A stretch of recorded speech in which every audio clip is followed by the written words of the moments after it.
Estamos de volta no Centro Familiar de Adoração para a mensagem de hoje com o evangelista Jimmy Swaggart. Se você tem a sua Bíblia nessa manhã, por favor, abra comigo no grande livro de Êxodo, capítulo 12, versículo 13. Existem duas passagens na Bíblia que podemos dizer que é difícil de entender, mas pode-se dizer que constituem a maior palavra que já veio sobre ouvidos humanos.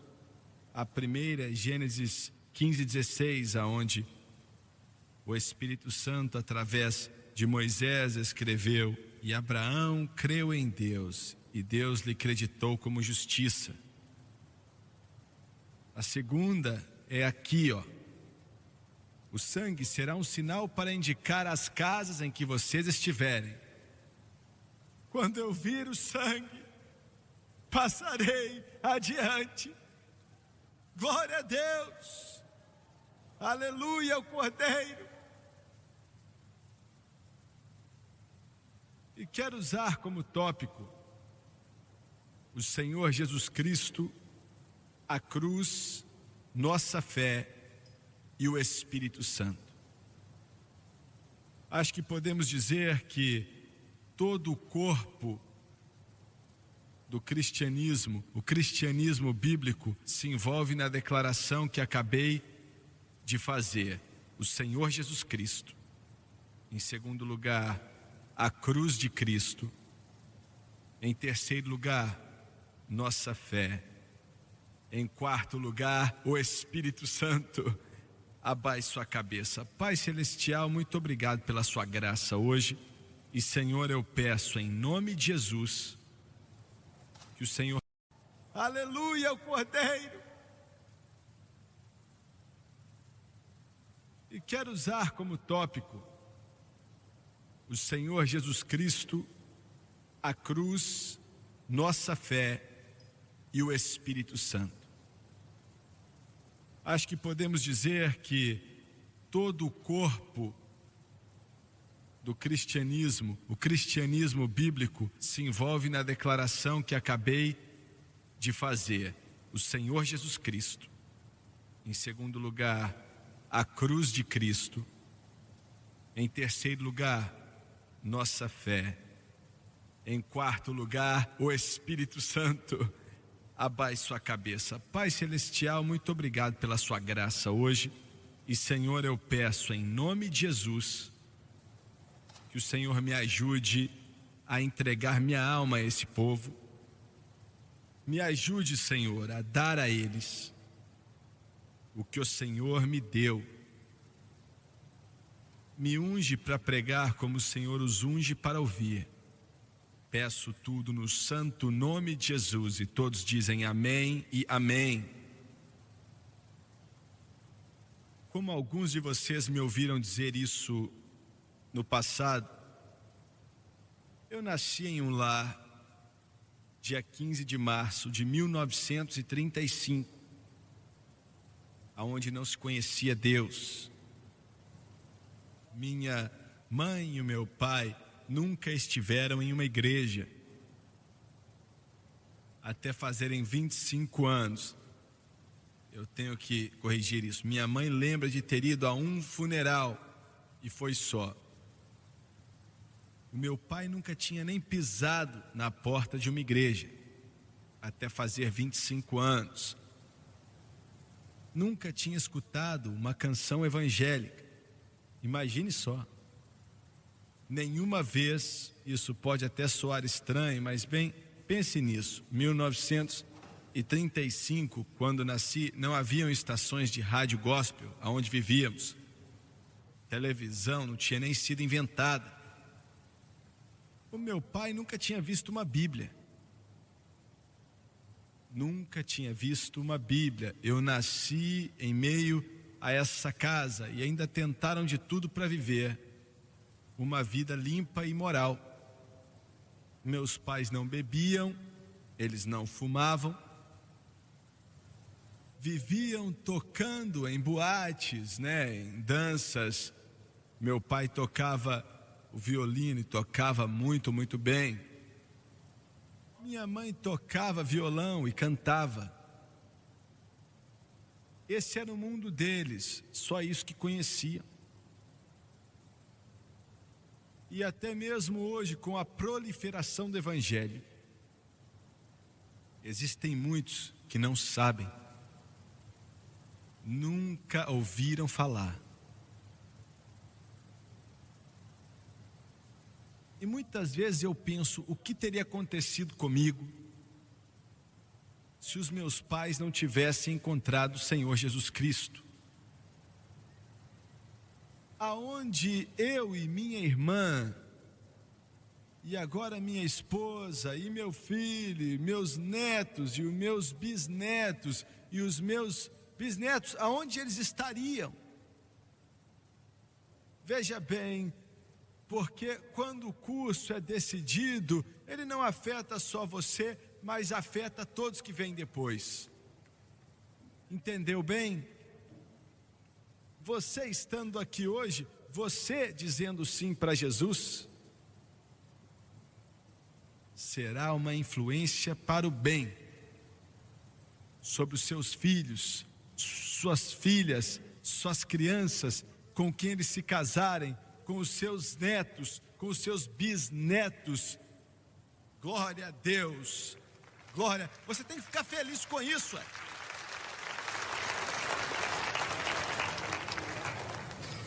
No fim das contas, toda a nossa família aceitou a Cristo.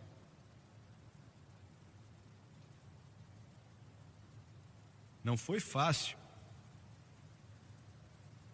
Meus pais não vieram como deveriam.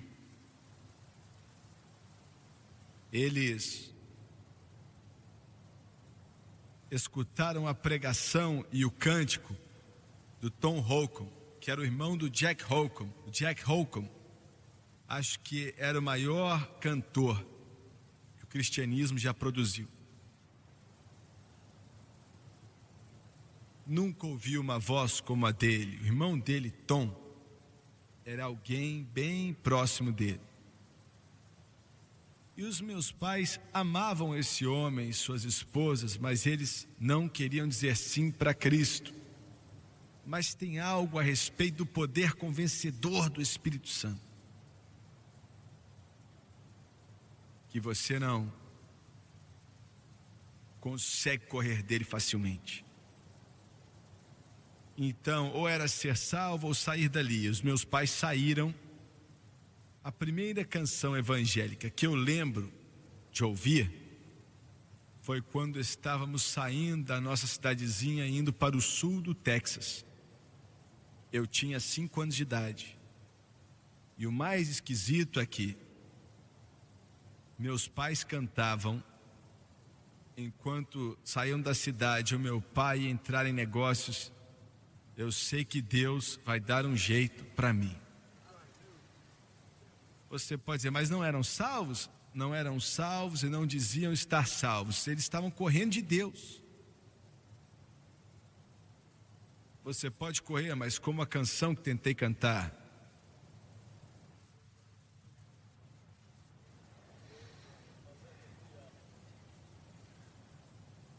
Adiantando a história aqui um pouco.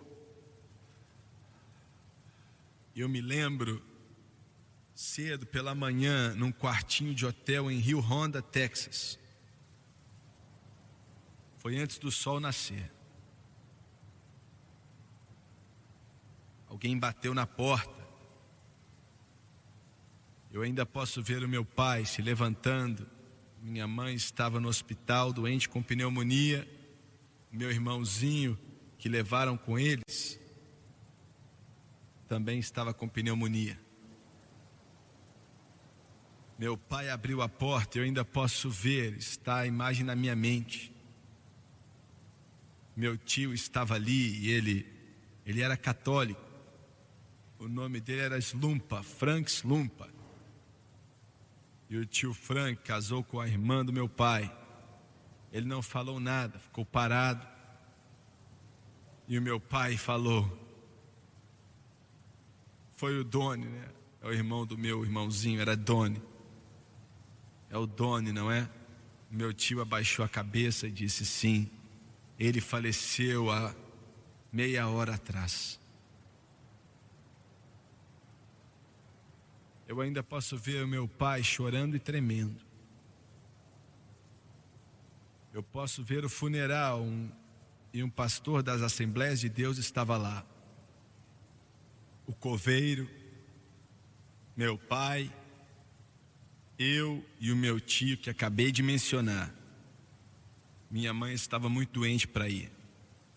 Eu vi o meu pai olhando para aquele caixão, para o meu irmãozinho de 3 meses de idade, e dizer: filho, eu te prometo, vou te encontrar no céu.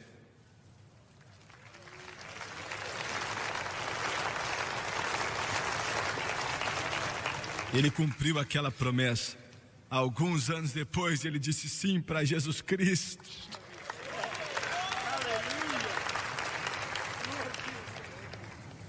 O maior dia na história de Israel até a época. O Senhor disse ao grande Moisés: diga a toda a família para pegar um cordeiro. Tem que matar o cordeiro e guardar por alguns dias para ver se ele não estava doente de alguma forma. E matá-lo, cortando a garganta. Você pode dizer: ah, isso é muito nojento, o cristianismo é nojento. Não, meu amigo, o seu pecado é nojento. E o que precisou para te salvar foi mais do que fazer parte de uma igreja. Precisou da morte do único Filho de Deus, simbolizado por essa garganta cortada e o sangue derramado em uma vasilha, tirando a pele do animal e queimando ele com ervas amargas. Toda a parte daquele cordeiro tinha que ser comido pela família, sem deixar nada sobrar. Se a família fosse pequena, 2 famílias tinham que se juntar, até 3, mas tinham que comer tudo. Você aceita tudo de Jesus Cristo, ou você não pode ter nada dele? E Jesus é o Salvador, Ele é o batizador com o Espírito Santo, Ele é quem cura, e Ele é o libertador, e Ele é o Rei que vai vir.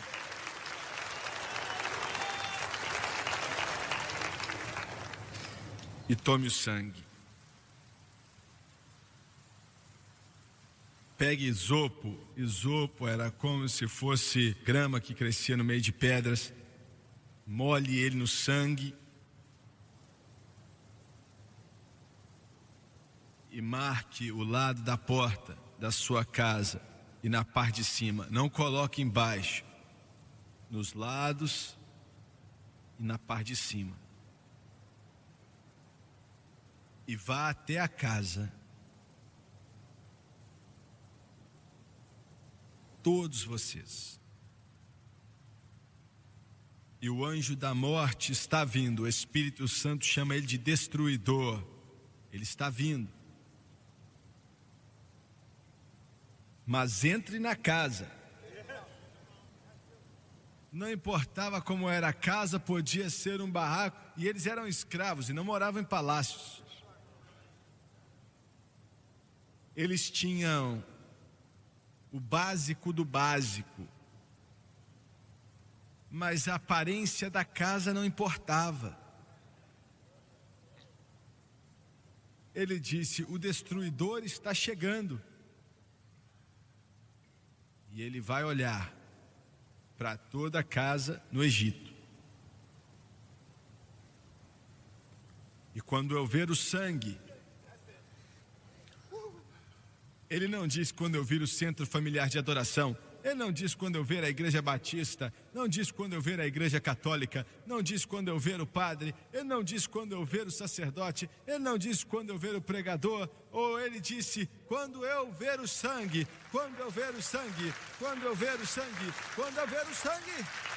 essa igreja prega o sangue, essa igreja crê no sangue, essa igreja canta o sangue. Judgment is coming. All will be there. Those who rejected, those who refused.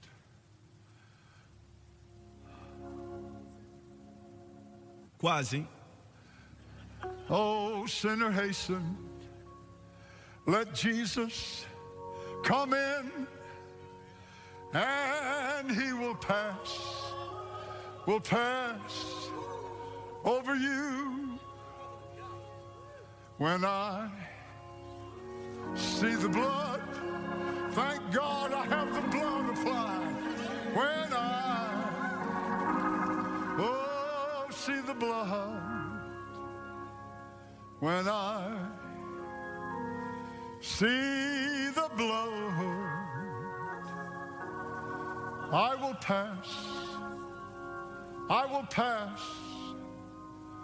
over you. Glória a Deus.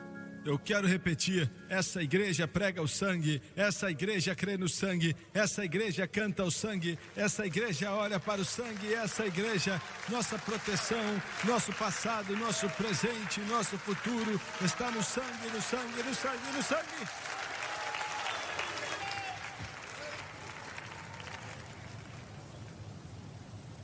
Tem uma história, da qual não estou pregando sobre ela nessa manhã,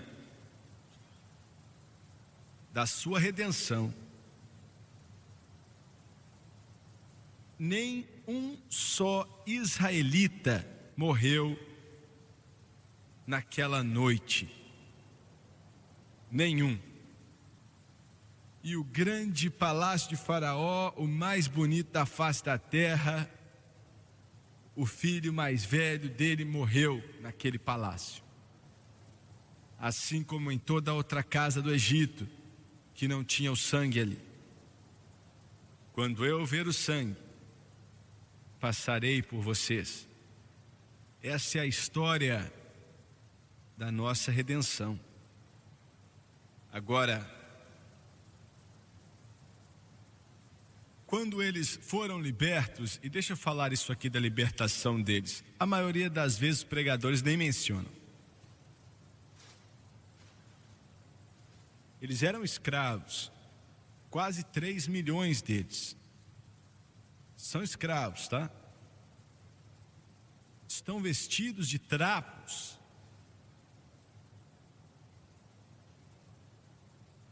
Não tem dinheiro algum. Eles não têm nada.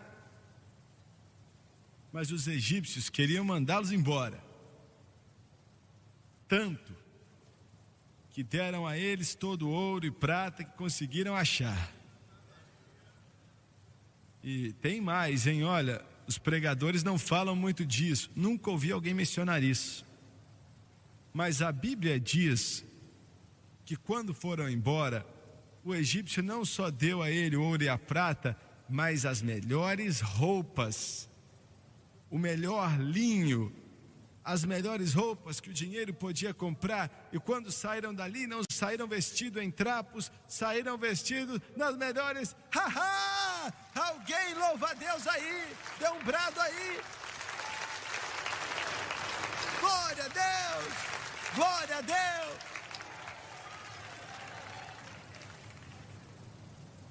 O Senhor disse: esse é o meu povo, já vestiram trapo muito tempo.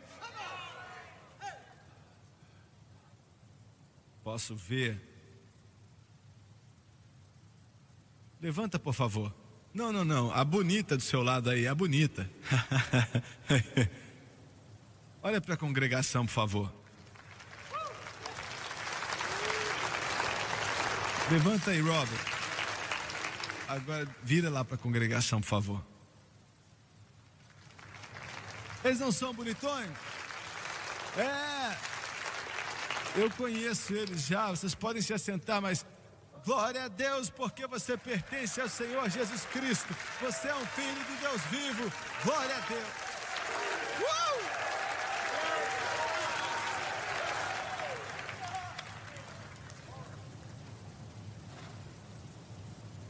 O que você quer dizer? Vou usar um português errado agora. Eles não são mais escravos.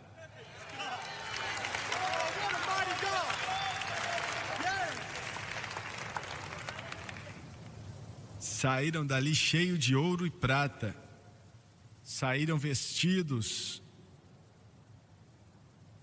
Não, eles estavam vestidos melhor que você aí.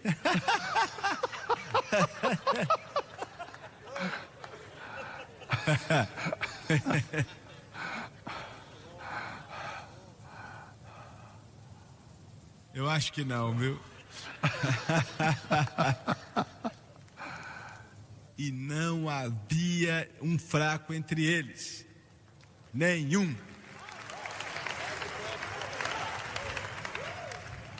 Alguém perguntou qual a idade deles? Não sei, mas aqueles que tinham 80 anos. Glória a Deus. Aqueles que estavam na cadeira de rodas, falando, eu não preciso mais dessa cadeira de roda. Glória a Deus. Alguém brada aí, alguém louva a Deus aqui.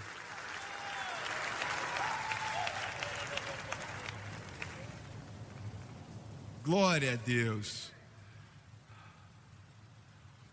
Agora, o mais esquisito disso é o seguinte: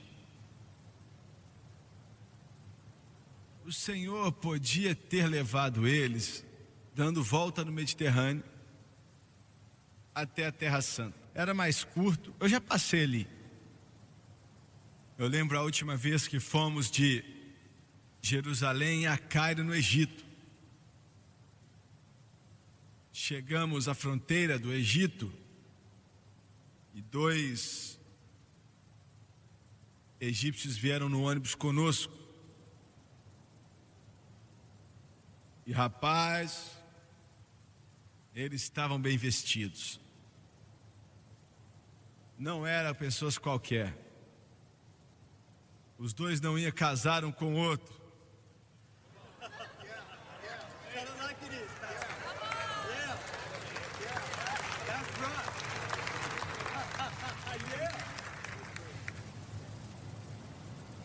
Com um terno lindo, igual desse irmão aqui, ó.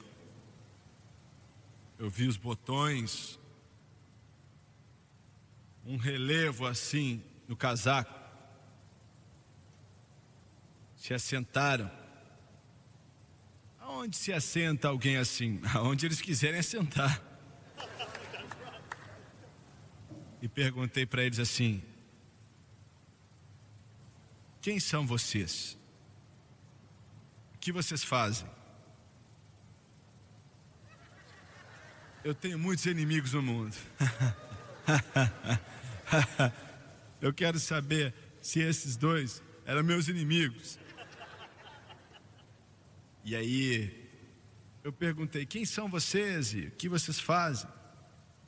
Eles disseram: recebemos instruções do nosso governo para ir no ônibus com vocês,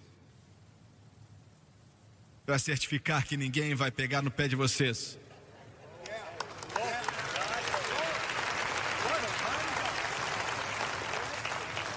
E eu disse: tem alguma coisa que podemos fazer por vocês? E o Senhor podia ter enviado eles daquele caminho. É um lugar muito bonito. Paramos para almoçar bem nas margens do lindo mar Mediterrâneo. E o Senhor os enviou através do deserto. Pare para pensar nisso, hein? Aqui estava um caminho fácil que todo mundo segue ele, e ainda é claro que vão lá até hoje. Mas o Senhor disse a Moisés: não, eu quero que você leve eles através do deserto. Era um deserto seco, ele queimava durante o dia, congelava durante a noite, cheio de escorpiões e de cobras.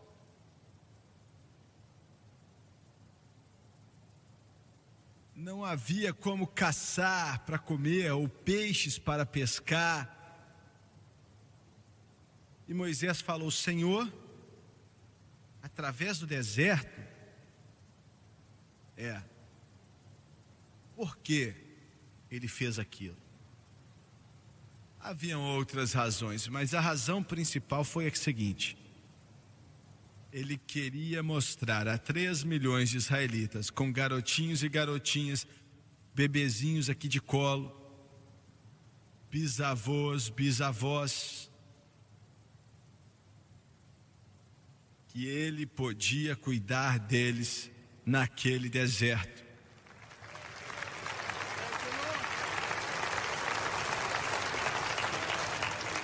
Até Moisés duvidou.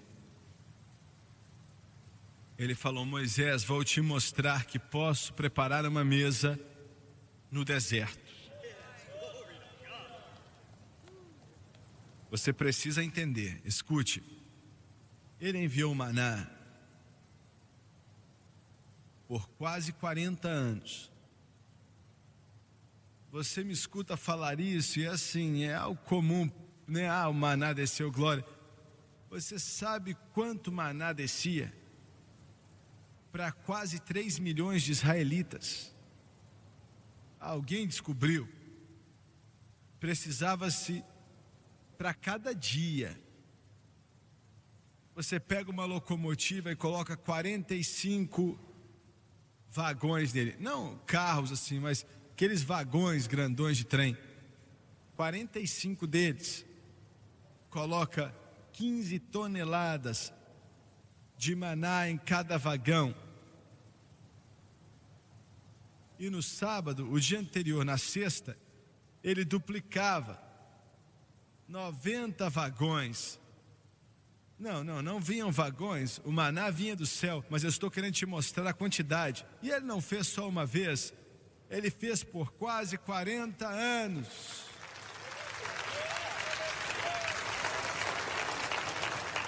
Esse maná representa Cristo. Assim como veio o pão do céu, Jesus Cristo é pão do céu. Não importa. Pode comparar ele com Maomé. Você está de brincadeira, né? Você está brincando, né? Eu estou falando daquele que preparou uma mesa no deserto para 3 milhões de israelitas. Estou falando daquele que abriu os olhos do cego Bartimeu. Eu estou falando daquele que ressuscitou mortos. Estou falando daquele que limpa os leprosos. Estou falando daquele que salvou a sua alma. Jesus. His name is wonderful. His name, oh, it's wonderful. His name is wonderful. Jesus, my Lord. He is the mighty King, Master, oh, of everything. His name is wonderful. Jesus, my Lord. He is the mighty King, oh, Master of everything. Almighty God is He. Bow down before Him, love and adore Him. His name, it's wonderful. Jesus, my Lord. Glória a Deus. Meu Deus, Jesus. E o nome dele será Jesus. Foi o que Gabriel disse a Maria. O santo que de ti há de nascer será chamado Filho de Deus, e o nome dele será Jesus, pois salvará o povo dele de seus pecados. O nome dele naquela época, na verdade, era Josué, ou Yeshua, porque em hebraico o nome dele é assim, mas no grego é Jesus. E hebraico era Josué, que significa Salvador. Salvador. Não há outro Salvador. Ele é o único Salvador. O meu tempo está acabando. Então o Senhor disse: eu quero que você, não só o maná, mas quero que você guarde o sábado. Mas olha, vamos guardar o sábado agora, o sábado do judaico? Não. Jesus já cumpriu isso. Esse sábado foi dado para que representasse o descanso. Não era um dia de adoração, era um dia de descanso. Em Israel, os animais descansavam e o povo tinha que descansar. Isso era o sábado. Falava daquele que viria, que daria descanso para a humanidade, da condenação do pecado e descanso de rituais, de cerimônias, de regras. Descanso.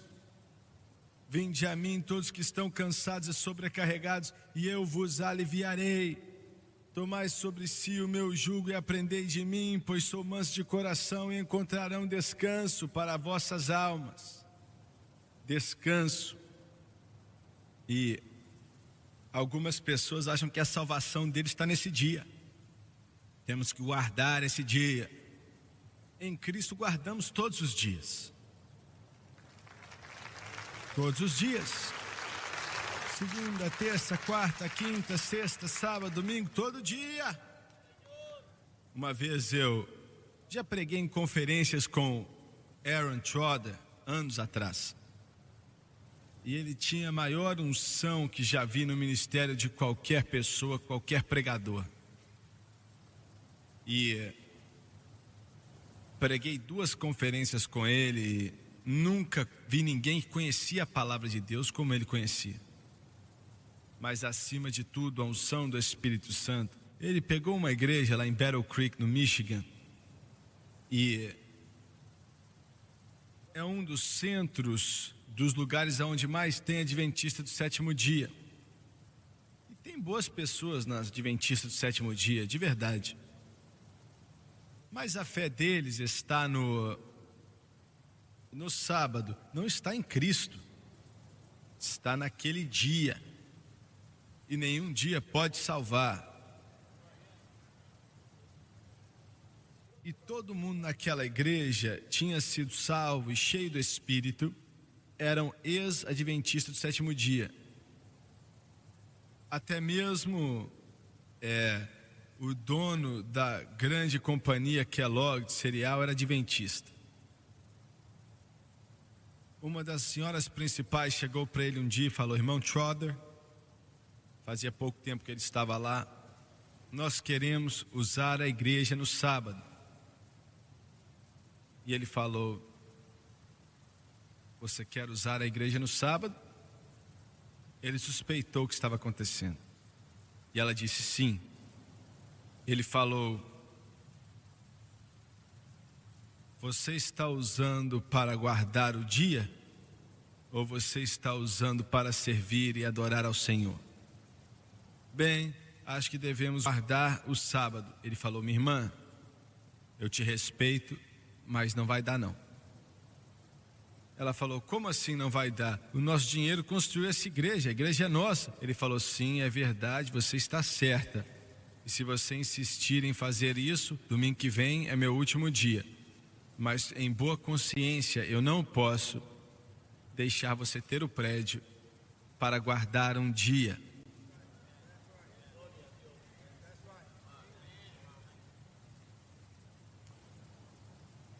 Ele falou que ela era uma mulher de Deus, ela amava a Deus mesmo. Não era uma mulher querendo começar uma confusão, não. Ela amava o Senhor. Mas ainda, deixa eu te falar, uma falsa doutrina, você não larga aquilo facilmente. Aquilo, um pouco de fermento, se não for removido, acaba levedando toda a massa. E a igreja chegou a um ponto que estava pronta para se dividir. E um domingo, 3 meses depois, ela se levantou no meio do culto, levantou a mão e disse: irmão Choda, posso falar algo? E ele disse: pode. Ela falou: ontem à noite eu fui orar diante de Deus. E ela disse: eu disse, Deus, está certo guardar o sábado? Ou então, ou o irmão Chora está certo? E ela falou: o Senhor falou comigo e disse: não está em um dia, está em um homem, o homem Cristo Jesus. Glória! Aleluia! Não está em um dia, está em um homem, e o nome dele é Jesus. Vinde a mim, ele falou, todos que estão cansados e sobrecarregados, e eu vos aliviarei. Ele diz que quando ela falou aquilo, a glória de Deus desceu como chuva naquele lugar. Glória a Deus, a igreja duplicou, triplicou, quadriplicou. E por último agora, estou falando de alguns pontos aqui, precisava falar uma semana de cada um, mas os filhos de Israel no deserto, sem água, hein? Bem, se eu tivesse estado ali, eu não ia ter reclamado.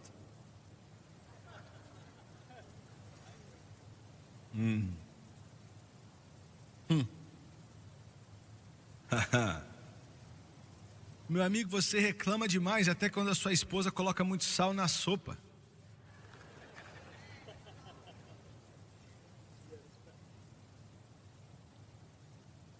Reclama. Israel reclamou. Estamos...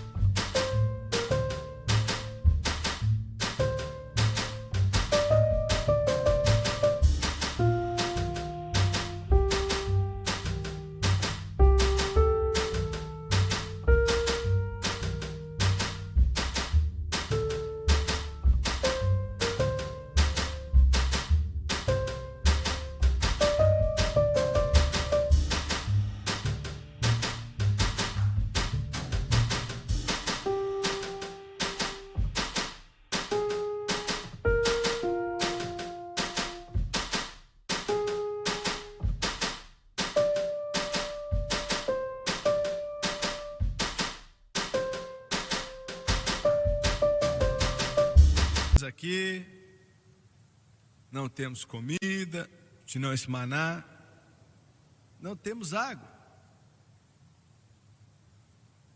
Moisés falou: Senhor, faça algo, estão falando em me apedrejar. Estavam fazendo reuniões, falando: vamos apedrejar esse homem. E ele falou: já estão com a perna na mão. Sem água. Em um deserto, aonde é que o Senhor vai tirar a água, gente?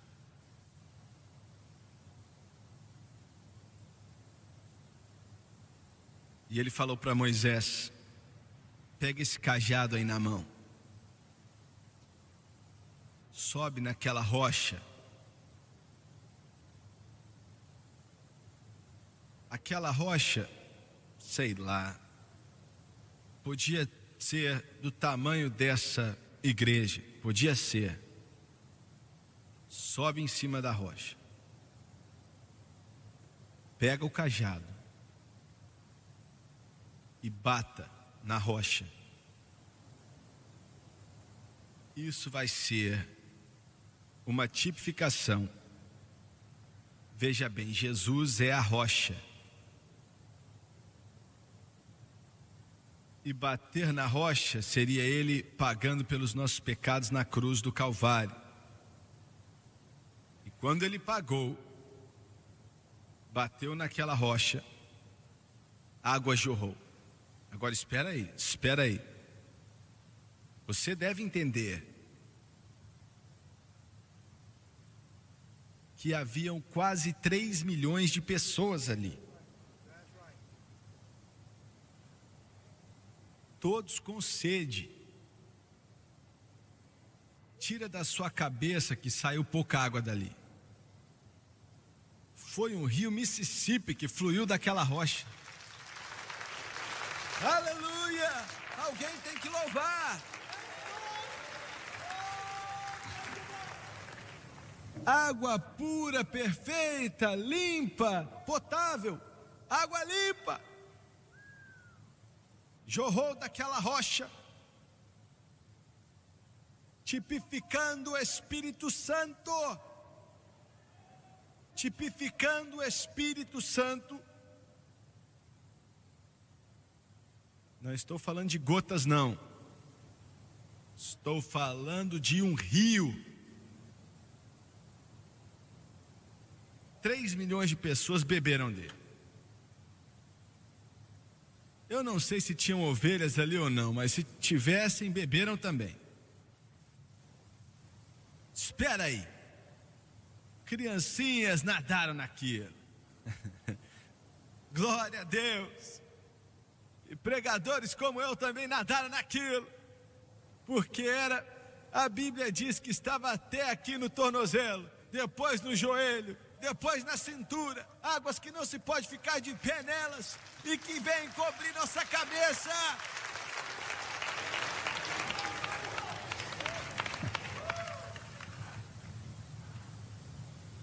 E você falou, irmão Suega, esse foi o rio que Ezequiel viu, você misturou. Não, misturei não. É o mesmo Espírito Santo. Glória a Deus. Nos últimos dias eu derramarei do meu Espírito sobre toda a carne. Escuta aqui, terminando.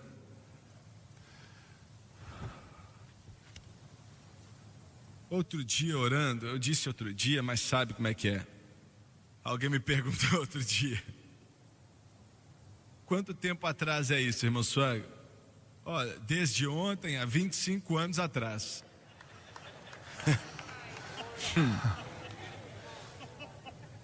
E outro dia, mais ou menos uns 2 anos atrás, eu tinha acabado de voltar da reunião de oração. A maioria de vocês já sabem, temos uma reunião de oração ali na faculdade, todo sábado de manhã.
Lá no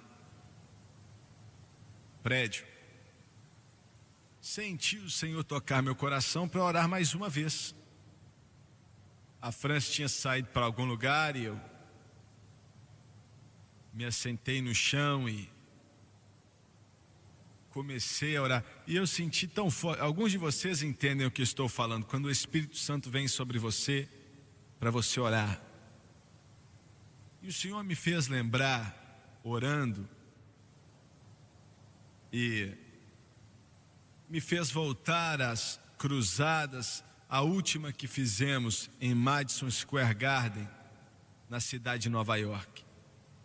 Acho que pregamos 3 vezes naquela cidade, e eu sempre amei pregar em Nova York, porque eu não sei, são uma das pessoas mais amorosas do mundo. Yeah. O Madison Square Garden era do outro lado da rua de onde nós estávamos ficando, e a Francis e o menino estava, eu acho que era a Jennifer.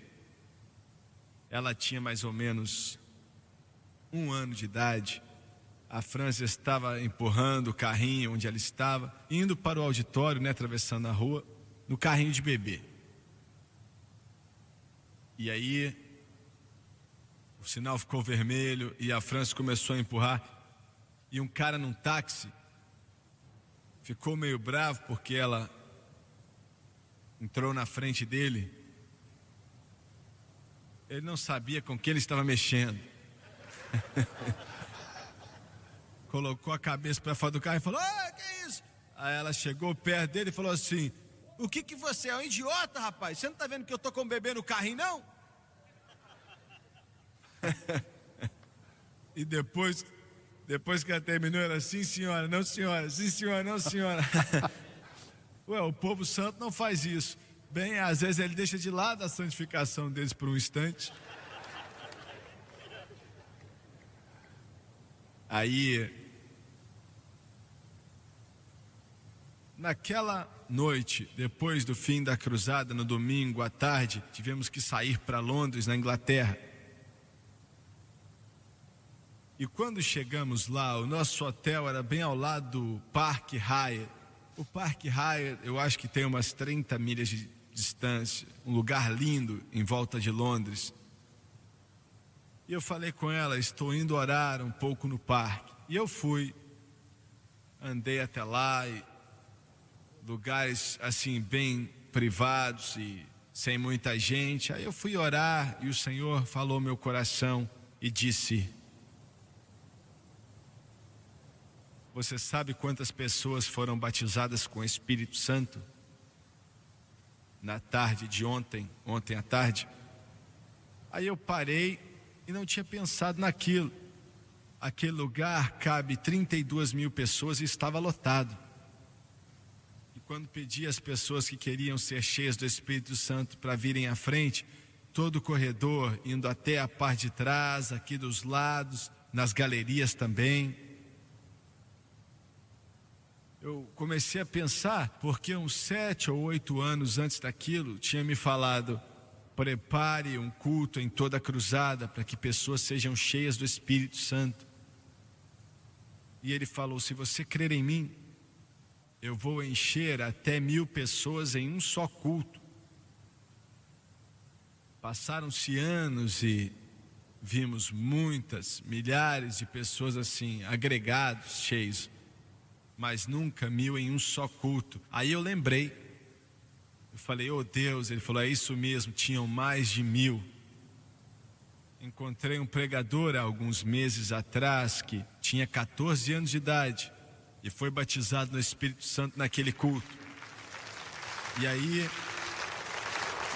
então o Senhor falou meu coração ali no Park Hyatt, em Londres, na Inglaterra, e me falou: "Se você crer em mim,